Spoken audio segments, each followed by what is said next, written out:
simplesmente a gente baixar e instalar a ferramenta é fácil, mas por algum motivo depois o seu relatório não abre, fica lento e aí cai nesses requisitos e aí você vai ficar bravo comigo, falar, poxa, o Lucas não me avisou que precisava ter esses recursos e tal, tá bom? E nada melhor para isso é o documento oficial da Microsoft, tá? Ele tem um artigo que fala o que você precisa para ter o Power BI Desktop instalado, rodando sem nenhum problema, tá? Então vamos procurar esse artigo, ó, requisitos Power BI Desktop, já estava aqui até salvo nos links. Eu vou abrir esse segundo aqui, ó, na íntegra, para a gente ver ele por completo, tá? Eu vou rolar um pouquinho para baixo aqui, e aqui a gente vai ter uma linha que é requisitos mínimos, ó, aqui. O primeiro deles, tá? Importante, não há mais suporte para o Power BI Desktop Windows 7. O que é isso? O ano passado a Microsoft ainda mantinha atualizações para quem tinha ferramenta instalada no Windows 7. A partir desse ano você não tem mais esse suporte, tá, pessoal? Então a primeira linha de requisitos mínimos é você precisa ter o Windows 8 ou superior. Poxa, Lucas, mas eu trabalho com Apple, eu tenho um MacBook, como é que eu faço? Não tem como instalar o Power BI, pessoal, a não ser que você instale uma máquina virtual. O que eu vejo muita gente fazendo é pegar um aplicativo lá de máquina virtual, instala o sistema operacional Windows e aí depois instala o Microsoft Power BI nessa VM, tá? Que é a sigla VM, que é Virtual Machine. Então, se você tem um MacBook, veja como criar uma VM na sua máquina, instala o sistema operacional Windows e depois você instala o Power BI Desktop, tá bom? Aí você consegue mexer sem muitos problemas, tá? .NET 462 ou posterior, aqui é uns plugins, né? Mas é padrão que todos os computadores já tenham esse plugin. Se ele não tem, o gerenciador do seu computador fica te avisando que precisa baixar e instalar, então esse cara aqui não é preciso ficar pesquisando. É um componente muito importante do seu notebook lá, então ele vai ficar te alertando se você não tiver.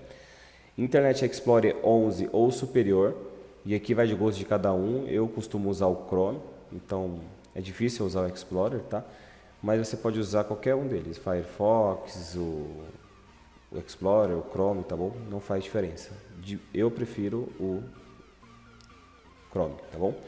Memória RAM. E aqui é um ponto que a Microsoft peca, tá? Eu não concordo muito com eles nesse ponto aqui. O que eles falam? Memória RAM, ao menos 2 GB. O recomendado são 4 GB. A minha percepção, e é o que eu vejo hoje no mercado, é totalmente diferente, pessoal. No mínimo, você tem que ter 8 GB de memória RAM na sua máquina, tá? 8 GB para você começar a trabalhar.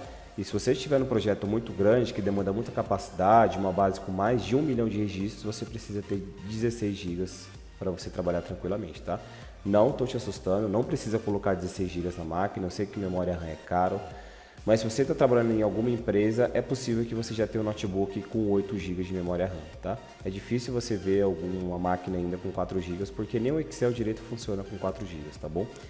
E se você estiver trabalhando na sua máquina pessoal, provavelmente também você tem ali 8 GB de memória RAM, tá? Se tiver 4, é mais fácil você comprar mais 4 GB e instalar para você conseguir trabalhar bem com o Power BI, tá? Então o ponto que eu não concordo com eles é que 2 GB a máquina nem liga, praticamente, demora um ano para ligar.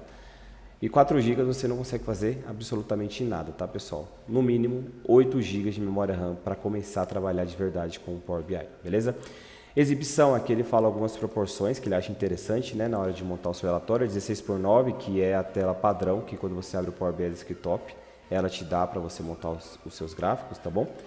Isso aqui também vai a gosto, eu tenho 2 telas, por exemplo, essa aqui que eu estou gravando e essa aqui que é meu notebook, então em determinado momento dos projetos eu fico intercalando para ver como é que está a resolução para quem tem um notebook desse tamanho e também para quem tem um notebook desse tamanho, tá? Isso é muito importante na hora de criar os relatórios, você saber mais ou menos ali o tamanho do computador do seu usuário, porque faz muita diferença, tá? Por exemplo, você monta um relatório gigantesco aqui, que essa tela aqui que eu estou gravando é grande, só que quando o usuário vai ver na tela pequenininha, ele não consegue enxergar nada, tá? Porque eu não provisionei isso, beleza?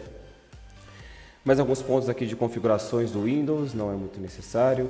Questão de CPU, é recomendado um processador de 1 GHz, então também a maioria dos computadores hoje já vem com essa capacidade de 1 GHz.